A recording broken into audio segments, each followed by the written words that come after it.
Starlink internet সেবা বাংলাদেশে চালু হতে যাচ্ছে এমন গুঞ্জন অনেকদিন থেকে শোনা যাচ্ছে। তবে এবার সেই স্বপ্ন বাস্তবে রূপ নিতে চলেছে, কারণ অন্তর্বর্তী সরকারের প্রধান উপদেষ্টার সঙ্গে ইলন মাস্কের ফোনালাপ হয়েছে বলে জানা গেছে। কিন্তু স্টারলিংক বাংলাদেশে এলে এর সম্ভাব্য সুফল কি হতে পারে এবং এর খরচ কেমন হতে পারে তা নিয়ে বিস্তারিত শিহাব ইসলামের প্রতিবেদনে।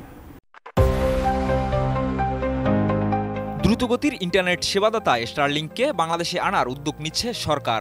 ১৩ ফেব্রুয়ারি অন্তর্বর্তী সরকারের প্রধান উপদেষ্টা অধ্যাপক মোহাম্মদ ইউনূস ফোনে কথা বলেছেন স্টারলিংকের প্রতিষ্ঠাতা এবং বিশ্বখ্যাত প্রযুক্তি উদ্যোক্তা ইলন মাস্কের সঙ্গে। প্রযুক্তি বিশেষজ্ঞদের মতে স্টারলিংক বাংলাদেশে এলে উচ্চগতির ইন্টারনেট সেবা দুর্গম এলাকায়ও পৌঁছে যাবে। ফলে গ্রাম ও শহরের ইন্টারনেট সেবার মধ্যে যে বৈষম্য রয়েছে তা দূর হবে। তরুণরা গ্রামে বসেই ফ্রিল্যান্সিং সহ অন্যান্য ইন্টারনেট ভিত্তিক কাজ করতে পারবেন। ২৫০টিরও বেশি ডিজাইন অপশন নিয়ে ওয়ালটন স্মার্ট ফ্রিজ, বোঝে আপনার প্রয়োজন। প্রাকৃতিক দুর্যোগের সময় দ্রুত যোগাযোগ পুনঃস্থাপনেও স্টারলিংক গুরুত্বপূর্ণ ভূমিকা রাখতে পারে।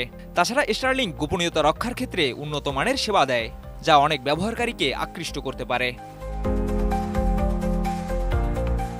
স্টারলিংক স্যাটেলাইট ভিত্তিক ইন্টারনেট সেবা প্রদান করে, তাই একটি বিশেষ অ্যান্টেনা স্থাপন করে এই সেবা পাওয়া যাবে, যা পৃথিবীর কক্ষপথে থাকা স্যাটেলাইটের সঙ্গে সরাসরি সংযোগ স্থাপন করে। এই সেবার ডাউনলোডের গতি ২৫ থেকে ২২০ এমবিপিএস এবং আপলোডের গতি ৫ থেকে ২০ এমবিপিএস এর মধ্যে থাকে।